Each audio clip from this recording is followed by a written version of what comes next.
The screen on Marcus Hale's phone flickered as he stepped onto the sidewalk, the cracked glass catching the late afternoon sun like a spiderweb. The device vibrated weakly in his palm. Old battery, old casing, held together by a strip of tape that had lost its stick years ago. He thumbed the screen anyway. Habit, muscle memory. A patrol car rolled past, slowed, then stopped. The door opened with a dull metallic thud. Boots hit concrete. Marcus felt it before he heard it, the way air tightens when someone decides you are a problem. "Hey," the officer said, eyes already drifting to Marcus's hand. "That thing even work?" Marcus looked up. The officer was smiling. Not friendly. Amused. Like he'd found something entertaining on the ground. "It works," Marcus said quietly. The officer leaned closer, peering at the phone as if it were evidence. He laughed. A sharp, careless sound. "Man, they still make those? Or you just can't afford an upgrade?" A couple across the street slowed. Someone lifted their phone, not to help, just to record. Marcus felt heat rise behind his eyes. He'd learned a long time ago not to explain himself to strangers who didn't want truth. Still, his grip tightened. That phone wasn't junk. It was a prototype. It held years of code, late nights, failed pitches, and one app that quietly ran half a city.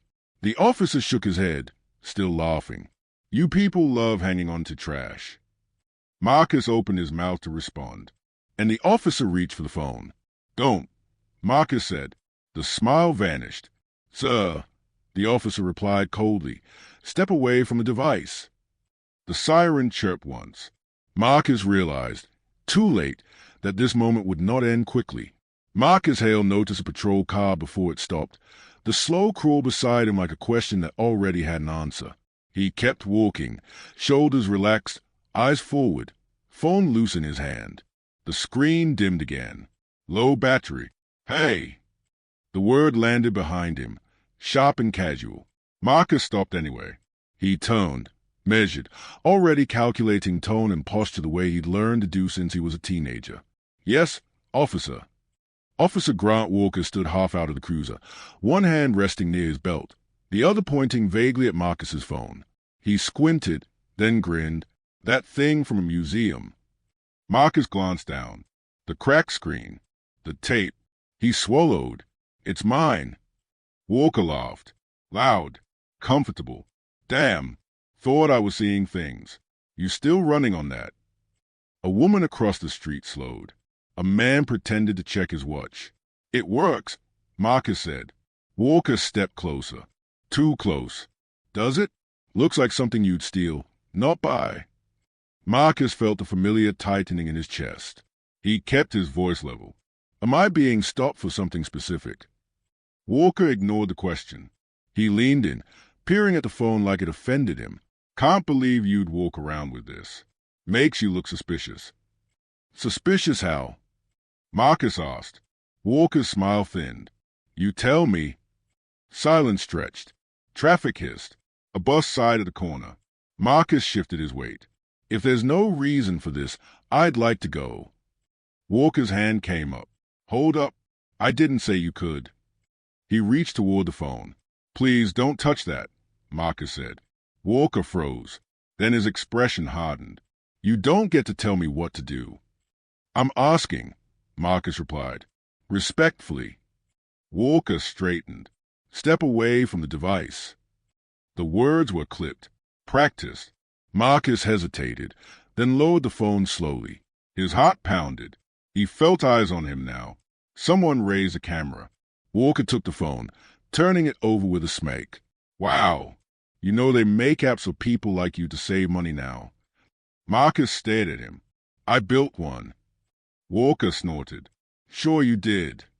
He tapped the screen, accidentally opening a development interface. Code filled the display. Walker frowned. "What's this?" Marcus said nothing. Walker shoved the phone back. "Keep your junk out of sight. And don't loiter." "I wasn't loitering," Marcus said quietly. Walker leaned in, voice low. "I could make this worse." Marcus met his eyes. He nodded once. "Understood." Walker walked away, laughter returning as he climbed into the cruiser. The car pulled off. Marcus stood there, Hand shaking, phone warm in his palm. He knew this wasn't over. Marcus didn't notice how far he walked until his legs began to ache. The city blurred past him. Storefronts, bus stops, people laughing into phones that cost more than his monthly groceries. The patrol car's laughter still rang in his ears, looping, corrosive. By the time he reached his apartment, dusk had settled in, the hallway lights flickering like they always did. He unlocked the door, stepped inside, and leaned his forehead against the wood after closing it, breathing slowly until the shaking in his hands dulled. "You look like hell." His sister Naomi sat on the couch, laptop open, hoodie pulled over her braids. She stood immediately, eyes scanning his face. "Marcus, what happened?" He hesitated. That pause, half a second too long, told her everything. "Police?" she asked. He nodded and set the phone on the kitchen counter like it was fragile glass. "Just words. Mostly." Naomi folded her arms. "That's never just words." "They didn't arrest me," Marcus said. "Didn't even write a ticket." "And yet," she said, stepping closer, "you're shaking." Marcus exhaled. He laughed at me. At the phone, like I was a joke that wandered onto the sidewalk. Naomi's jaw tightened. "Name?" "I didn't catch it." "Badge?" He shook his head. She sighed, already frustrated. "You need to file a complaint." Marcus opened the fridge, stared at the empty shelves. "And say what? That an officer laughed? That he called me suspicious?" "That he treated you like trash," she said sharply. Marcus turned. "And then what happens?" Naomi didn't answer. They both knew. Complaints disappeared. Always. They stuck, attached to your name like a shadow. He'd seen it happen to friends, to colleagues, to men who suddenly got stopped more often, questioned longer, watched closer. Naomi softened. "You can't keep letting them do this." "I didn't let him," Marcus said quietly. "I survived him." She looked away. Later, alone in his bedroom, Marcus plugged the phone into its charger. The screen lit weakly, familiar lines of code scrolling as background processes ran. He sat on the bed, watching it like a heartbeat. The phone buzzed. Unknown number. He hesitated, then answered. "Hello." "This is Officer Grant Walker," a voice said calmly. Too calmly, following up from earlier. Marcus sat straighter. "About what?" "I filed a brief report," Walker replied. "Standard procedure. You match a suspicious profile." Marcus felt something cold settle in his stomach. "What profile?" "Loitering. Nervous behavior.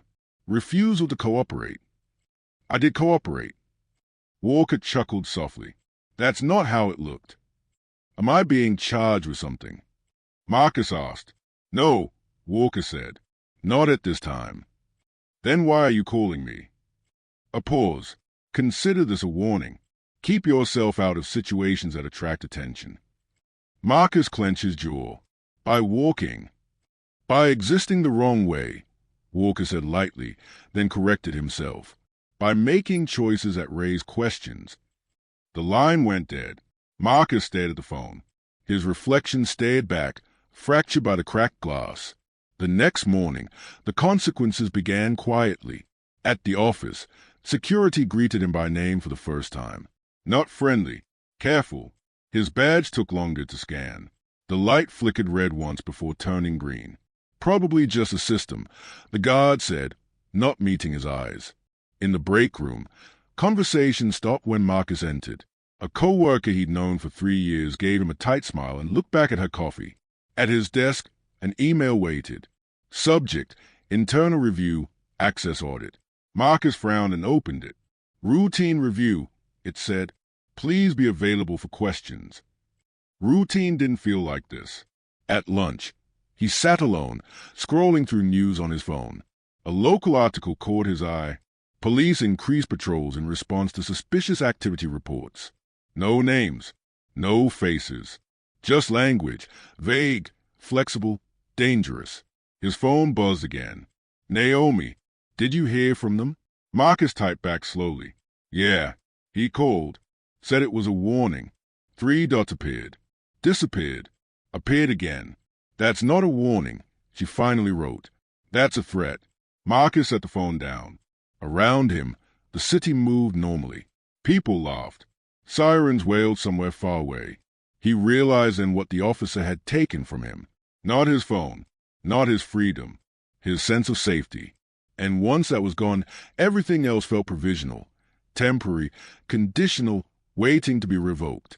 Marcus leaned back in his chair, eyes on the glowing screen. Whatever had started on the sidewalk wasn't finished. It was only getting organized. Marcus kept the lights off in his apartment, the city glow bleeding in through the blinds like a restless pulse. The phone rested in his hands again, heavier than it should have been for something so small.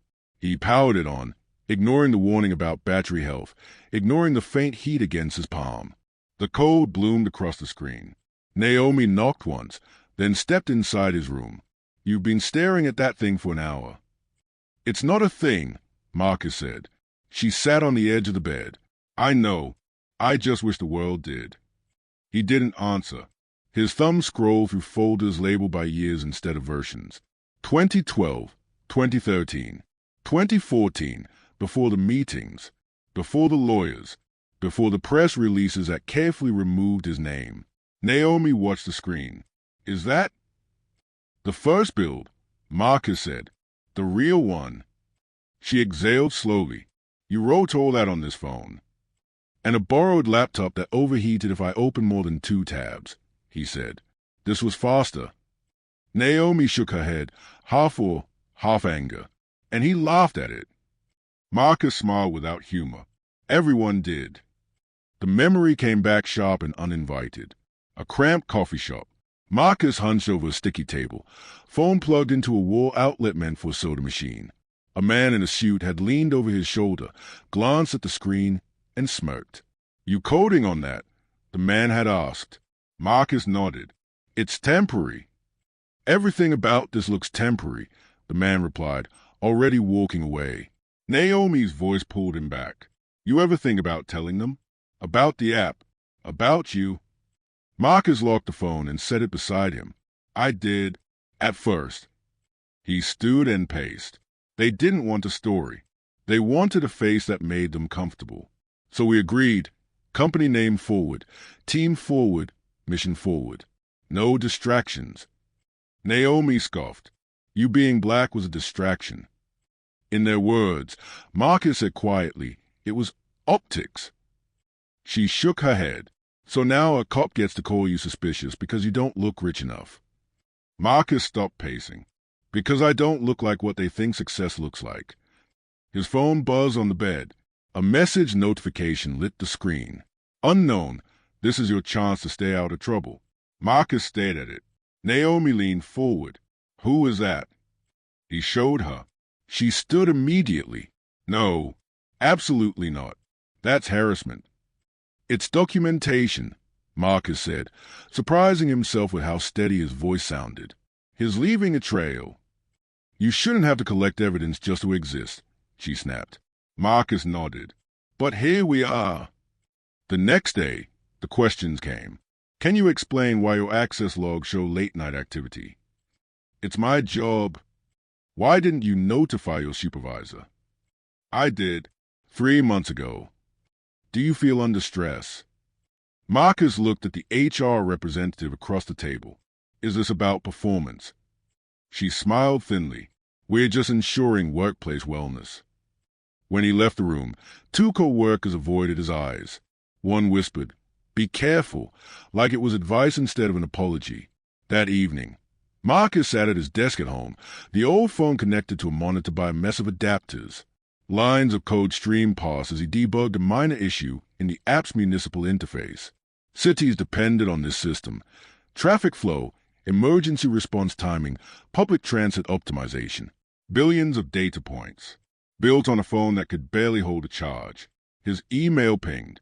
Subject, media inquiry, urgent. Marcus froze. He opened it slowly. A journalist is questioned regarding the origins of the CivicSync app and its lead developer. Please advise how you wish to proceed. Naomi leaned over his shoulder. They found you. Marcus's chest tightened. Or they found a crack. The phone buzzed again. Unknown number. He answered this time. "Hello." "Marcus Hale," Officer Walker said. "Busy night." Marcus closed his eyes. "Why are you calling me?"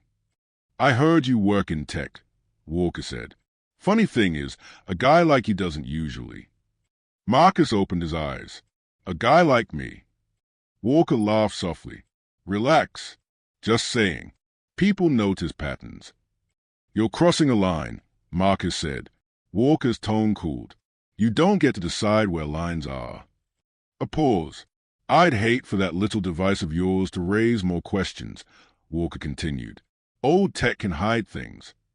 Marcus's grip tightened. "You've already looked at it." "Did I?" Walker replied. "Memory's funny." The call ended. Naomi stared at Marcus. "You're not imagining this anymore." "No," Marcus said. "He's escalating." She took a breath. "Then you stop hiding." Marcus looked at the phone. The scratches. The tape. The beginning.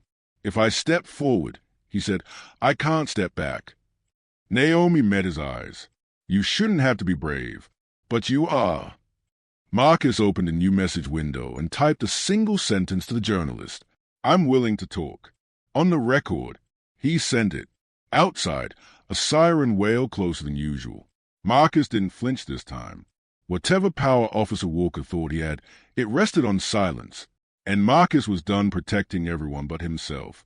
The second stop came 3 days later, and this time it wasn't accidental. Marcus knew at the moment the patrol car slid in behind him, matching his speed too perfectly, too patiently. He was driving home from the grocery store, a single bag on the passenger seat, radio low. The street was well lit, suburban, quiet, no reason. The lights flashed anyway. Red, blue, red. Marcus pulled over, hands already visible on the steering wheel before the car fully stopped. His heart beat steadily, not calm, but prepared. Naomi's words echoed in his head. "Document everything." Officer Grant Walker approached slowly, hand resting on his holster, body camera blinking red. "Evening," Walker said. "You know why I stopped you?" Marcus kept his eyes forward. "No, officer." Your brake light flickered. "I had it replaced last week," Marcus replied. Walker leaned closer to the window. "Step out of the vehicle." Marcus hesitated just long enough to be human. Walker's voice sharpened. "Now." Marcus stepped out, the cold air biting through his jacket. Walker circled him slowly, like this was theater and Marcus was a prop. "You nervous?" Walker asked. "No. Heart rate says otherwise," Walker said, tapping Marcus's chest lightly with 2 fingers. Marcus stiffened. "Please don't touch me." Walker raised his hands mockingly. "Relax. I'm just making conversation."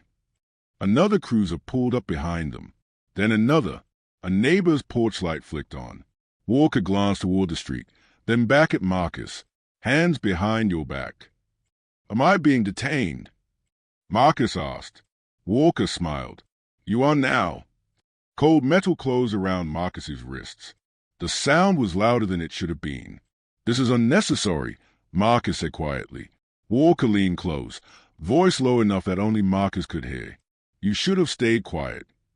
Marcus swallowed. "This is retaliation." Walker straightened and raised his voice. "Sir, you're being detained for resisting a lawful investigation." "I'm not resisting," Marcus said. Walker turned to the second officer. "Is agitated." The second officer nodded without looking at Marcus's face. A woman across the street lifted her phone. Someone else whispered, "What did he do?" Marcus was placed in the back of the cruiser. The door shut with a final, echoing click. Inside, the air smelled like plastic and disinfectant. Marcus stared at the mesh divider, at his faint reflection warped in the glass. At the station, he was processed without ceremony. Name, address, occupation, software engineer, Marcus said. The desk officer paused. "Sure." Marcus said nothing. His phone was taken. Logged. Bagged. Walker leaned against the counter, arms crossed. "You carry a lot of tech for someone who doesn't look the part."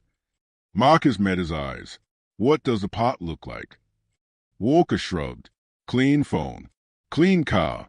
No attitude. Marcus laughed once, sharp and bitter. That's not law. Walker's face hardened. Careful. After 4 hours, Marcus was released without charges. No apology, no explanation. Just a piece of paper that read, detained and released. No further action. Outside the station, Naomi was waiting. The moment she saw him, she ran forward and wrapped him in a hug so tight it knocked the breath from his chest. They arrested you, she said into his shoulder. They actually arrested you. They detained me, Marcus replied automatically. Then he stopped. Same thing. She pulled back, eyes blazing. We're done being quiet. Marcus nodded. By morning, the story was already wrong. A local blog posted a grainy screenshot from a police scanner feed. Man detained after suspicious activity during traffic stop. No name. No context. By noon, a larger outlet picked it up.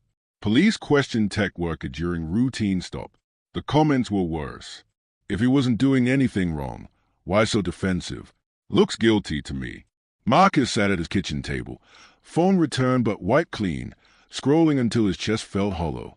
This is how it works, Naomi said softly. They say just enough. His email timed.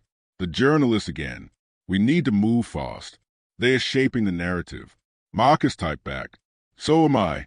That afternoon, the article dropped. Not speculation. Not rumor. A headline with his name. Meet the man who built the app running your city. The photo showed Marcus in a hoodie, holding the old phone. The comments exploded. Praise. Shock. Rage. And somewhere, in a quiet precinct office, Officer Grant Walker stared at the screen as a smile drained from his face. Marcus closed his laptop and leaned back, exhaustion washing over him. He had stepped forward. Now the system would decide how hard it would push back. The city woke up differently the morning Marcus became visible. By 8 a.m., his phone wouldn't stop vibrating. Calls from numbers he didn't recognize. Emails marked urgent. Messages stacked on top of each other until the screen lagged. The old hardware struggling under the weight of attention it had never been designed to carry. Naomi stood in the kitchen, reading headlines aloud. City official confirm our creator identity. She looked up. They are scrambling. Marcus sat at the table, coffee untouched, eyes fixed on a single sentence glowing on his screen. The CivicSync platform, used by over 40 municipalities, was originally developed by Marcus Hale on an outdated smartphone during years of financial instability. Outdated smartphone. He exhaled slowly. Do you regret it? Naomi asked. Regret what? Letting them publish your name. Your face. Marcus shook his head. I regret waiting so long. By mid-morning, the tone shifted. A city council member tweeted praise for innovation born under adversity. A tech CEO called Marcus an inspiration. A university invited him to speak, immediately, and then came the other messages. You're lying. That app was built by a team. Why play the race card now? Marcus read them all, methodically, like data points in an experiment he'd never volunteered to run. At noon, his phone rang again. This time, the number wasn't blocked. Marcus Hale, a voice said, older, tired. This is Captain Ellen Rourke, Internal Affairs. Marcus closed his eyes briefly. Yes. We'd like you to come in, she continued, regarding Officer Grant Walker. I figured, Marcus said. At the precinct, the atmosphere had changed. Officers avoided his eyes. A few stared openly. One young officer nodded at him, quick and apologetic, like a reflex he hadn't learned to suppress yet. Captain Rourke met Marcus in a small interview room. She didn't offer coffee. You understand this isn't personal, she began. Marcus met her gaze. It already is. She didn't disagree. Rourke slid a tablet across the table. We've reviewed the body cam footage from both encounters. Marcus leaned forward. And there are discrepancies, she said carefully. Selective framing. Omitted audio. Like my request not to be touched. Marcus asked. Rourke's jaw tightened. Yes. And his call to me. Marcus added. The warning. She looked up sharply. You have proof of that? Marcus placed his phone on the table and played the voicemail he'd saved. Walker's voice filled the room. Consider this a warning. Silence followed. Rourke sighed. This isn't his first complaint. Marcus sat back, but it might be his first consequence. She didn't answer. Outside the building, reporters waited. Microphones rose like weapons as Marcus stepped into daylight. Marcus, is this about racism and policing? Do you feel targeted? He paused, feeling the weight of the moment settle into his chest. I feel documented, he said. That's different. The clip went viral. By evening, the police union issued a statement. Officer Walker acted within protocol. Protocol. Marcus watched the press conference from his couch, Naomi pacing behind him. Walker stood at the podium, face stiff, eyes forward. I treat everyone the same, Walker said. This is about procedure, not prejudice. Marcus laughed once, quietly. Naomi stopped pacing. His lying. He believes it, Marcus replied. That's worse. The next day, a data analyst published a thread. Traffic stop patterns. Complaint histories. Officer Walker's name appeared again and again, clustered around the same demographics, the same vague justifications. The pattern was undeniable. The department placed Walker on administrative leave. Not fired. Not charged. Leave. Marcus stared at the announcement, feeling nothing resembling relief. They always stop halfway, Naomi said. Halfway is still movement, Marcus replied, even if it's reluctant. That night, Marcus sat alone at his desk, the old phone glowing softly beside him. Notifications slowed, then quieted, like a storm passing but leaving damage behind. His email chimed once more. From Officer Grant Walker. Marcus's heart skipped. He opened it. You don't know what you've started. Marcus stared at the screen. He didn't feel afraid. He felt tired. He typed back a single sentence, then deleted it. Instead, he forwarded the email to Captain Rourke and closed the laptop. Outside, a siren wailed, far away this time. Marcus picked up the phone, turned it over in his hands, and for the first time since the sidewalk, allowed himself to feel something close to anger. Not explosive. Focused. Exposure hadn't fixed anything, but it had cracked the wall. And cracks, one scene, spread. The hearing room was smaller than Marcus expected.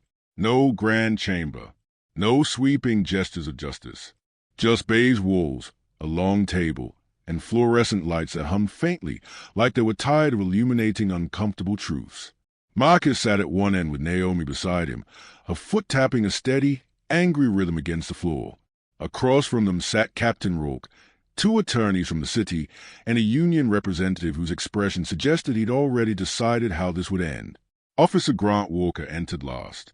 He didn't look at Marcus. Walker wore his uniform, crisp and pressed, as if presentation alone could argue his case. He sat, folded his hands, and stared straight ahead. This is an internal disciplinary hearing, Rourke began, not a criminal proceeding. Statements will be recorded. Marcus listened to the words and thought about how carefully they'd been chosen. Internal, disciplinary, smaller language for a larger harm. Rourke turned to Marcus. Mr. Hale, you may begin. Marcus stood. His knees felt steady. That surprised him. I was stopped twice by Officer Walker, he said. The first time, I was mocked. The second time, I was detained without cause. The union rep interrupted. Allegedly. Marcus didn't look at him. Both times, my phone was used as justification. Walker shifted in his seat. Rourke nodded, explained the significance of the device. Marcus took a breath. That phone contains the original code base for CivicSync. It's not an affectation. It's a tool. The city attorney raised an eyebrow. That's not relevant to the stop. It is, Marcus replied, because Officer Walker decided what I was worth based on how it looked. Walker scoffed. I didn't know who you were. Marcus turned to him then. Exactly. The room went quiet. Rourke leaned forward. Officer Walker, did you contact Mr. Hale after the first stop? Walker hesitated. I don't recall. Marcus pressed play on his phone. Consider this a warning. Walker's jaw tightened. The union rep cleared his throat. Officers are allowed discretion. Is discretion calling a civilian to intimidate them? Naomi asked sharply. Rourke held up a hand. Ms. Hale. Let her speak, Marcus said. Rourke nodded. Naomi leaned forward. My brother wasn't warned about behavior. He was warned about visibility. Walker snapped. That's not true. Rourke turned to him, then explained the phrasing. Walker hesitated. I was trying to de-escalate. Marcus laughed softly. By escalating privately. Rourke tapped her pen against the table. Officer Walker, there are 6 prior complaints with similar language. All dismissed. Walker's head snapped up. Dismissed means unfounded. Dismissed means unexamined, Marcus said. The city attorney shifted uncomfortably. Rourke continued. Body cam footage from the second stop shows inconsistencies. Audio missing. Camera angle obstructed. Walker leaned back. Technical malfunction. Marcus met his eyes. Funny how malfunctions never erase your voice. The union rep stood. This is turning into a character attack. Marcus straightened. No, this is a pattern being named. Silence again. Rourke exhaled. Officer Walker, pending further review, you are suspended without pay. Walker laughed once. You're doing this because he embarrassed the department. Rourke didn't flinch. We're doing this because you documented your own bias. Walker turned to Marcus, eyes sharp. You think this ends with me? Marcus felt the weight of the question and answered anyway. No, I think it starts with you. The hearing adjourned without applause. Outside, reporters waited again, but Marcus walked past them this time. He didn't owe them anything now. In the parking lot, Naomi hugged him. You were incredible. Marcus closed his eyes briefly. I was exposed. She shook her head. You were clear.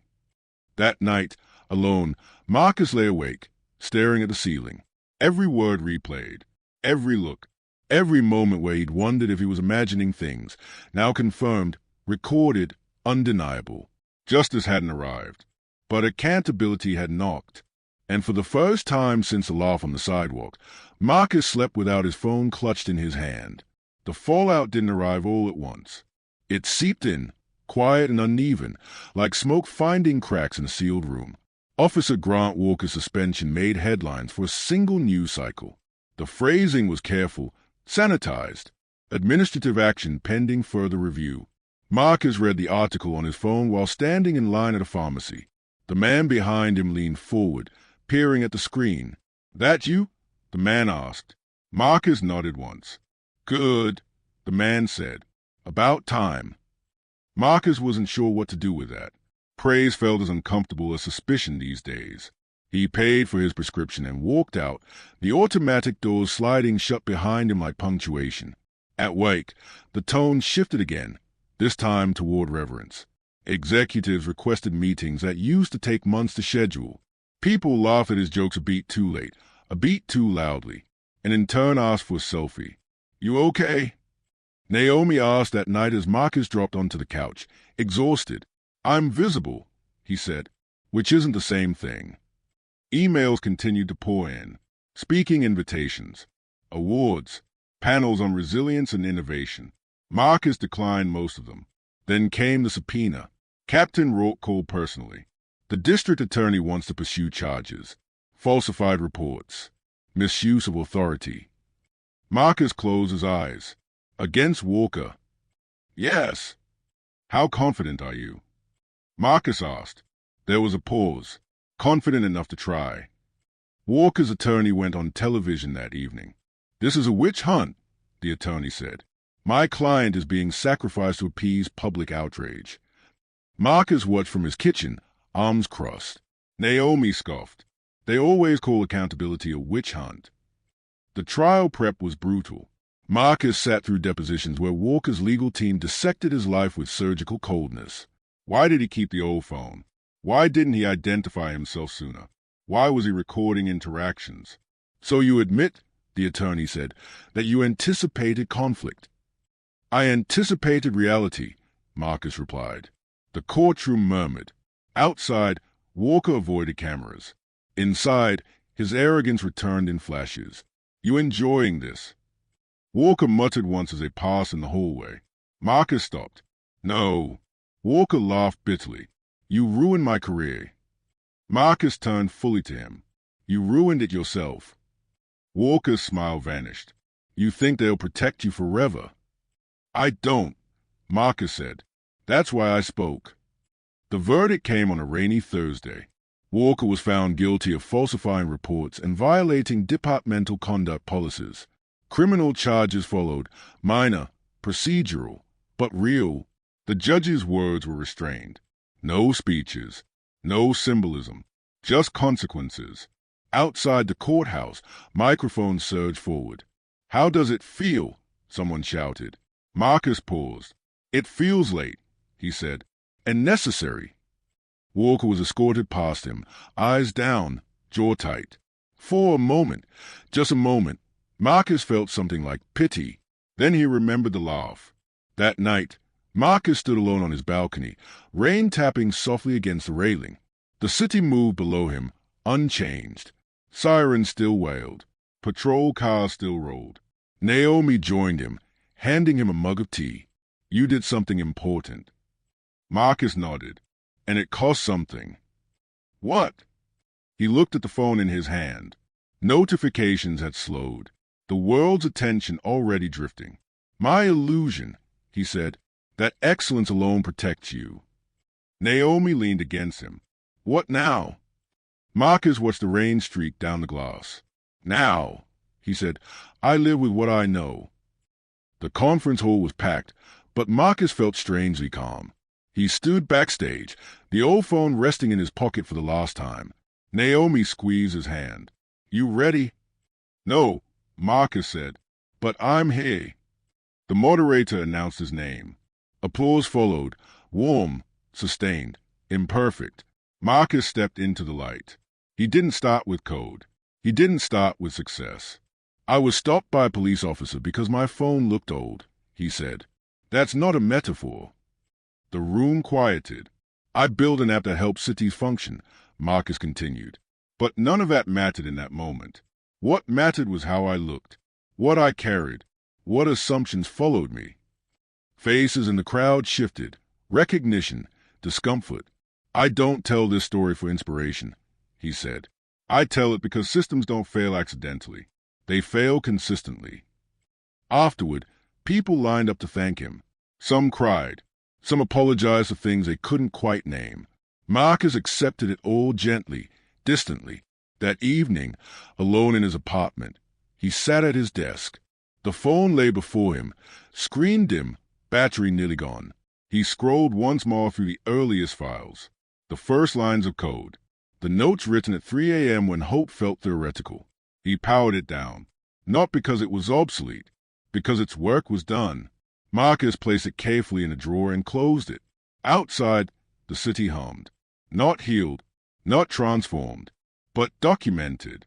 Marcus turned off the light and stood in the quiet, carrying both the weight of what he'd endured and the knowledge that silence had never protected him, only delayed the cost. What remained wasn't triumph. It was clarity, and that, Marcus knew now, was enough to keep going.